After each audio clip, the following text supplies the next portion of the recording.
Have you ever seen one of those 30-day self-experiment challenges? Yeah, I did one of those. I was biking home listening to Colin and Samir's podcast, and they were talking about this phenomenon of creativity appearing when you have no distractions. Colin had lost his earphones and didn't immediately buy a new pair. Instead, he commuted without earphones for a while. He was telling Samir that this impacted his creative thoughts in a positive way. Because when your brain isn't entertained by media, such as mine was at that moment from the podcast, it starts to entertain itself, which can lead to a higher count of creative ideas popping up in your head. And when I would walk longer distances without music in my ears or a podcast, eventually you just have to entertain yourself. And so things come out and you start thinking about things that otherwise you wouldn't have if you were listening to music or a podcast. Inspired by that theory, I decided to try commuting 30 days without earphones and share my experiences with you. Before starting the challenge, I specified the rules. Not only was it a no earphones challenge, but more of a no external entertainment challenge. I decided I wasn't allowed to just play games instead of listening to something, because that would delete the purpose of this challenge. I wanted to see what thoughts I might come up with if I just sat in the train and stared out of the window, listening to the sounds and people around me. My theory was that by feeding my brain less content to digest, it would become more self-active, which would eventually lead to interesting thoughts during my commute and a higher count of coincidental creative ideas.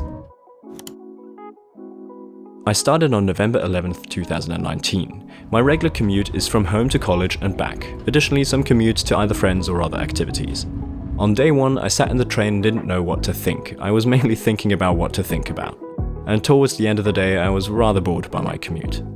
Hello everybody, as you can probably recognize from my clothes, it's freezing cold. Winter has arrived here in Austria, and the commute is quite long today. I'm not really enjoying this challenge, and it's only day one of 30. We'll see how this goes on. So day one was kind of a fail, but I wasn't surprised. I can't expect this to work on the first day. The days continued and I strictly followed my rules. My thoughts slowly faded from, why am I doing this, to random thoughts about what was happening around me. But none of those thoughts actually went into a creative direction.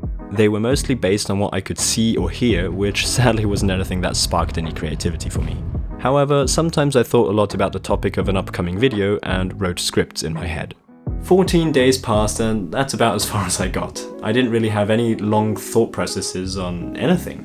Mainly, my thoughts revolved around my schedule for the day or for the week. Especially on days when I was stressed because of time pressure, I couldn't really think of anything else. After realizing that, I decided to change my strategy. I allowed myself not to be too strict with myself and use my time on my commute differently. This often led to time and activity scheduling during my commute, instead of trying to think of something. This regularly takes some time of my day, so I might as well just do it while sitting in the train. However, in the end, I did spend most of my time while commuting just staring around and thinking stuff.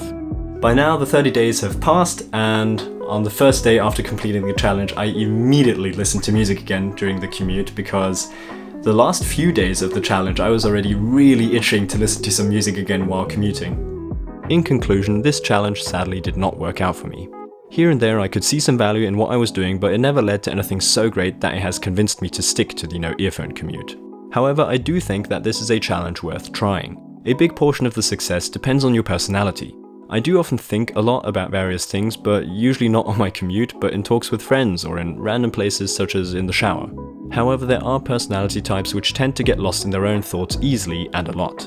For that kind of personality, this challenge could be effective. Because these people are continuously getting lost in some thoughts, I believe that by actively stimulating those thoughts, by erasing the distractions, and giving your head the possibility to flow, this could lead to intriguing results. And a last point I want to add is that by no means is listening to music while commuting generally a distraction for your thoughts. I've oftentimes come up with interesting ideas because I was listening to music or to a podcast.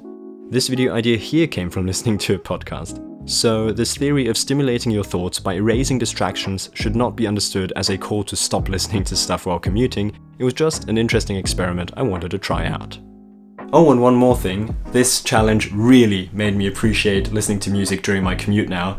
That first day after that challenge of 30 days, no music on the commute, it was so beautiful to listen to music again and have this kind of entertainment, but also you just appreciate all the sounds that you get into your ears so much more. But anyway, I hope you enjoyed watching this video, and I hope this self-experiment had some sort of value for you to take away from this video. If so, leave a like, and if you want to see more content like this, feel free to subscribe. I always mess up this part. And if you want to see more content like this, feel free to subscribe, and I hope to see you again next week. Goodbye.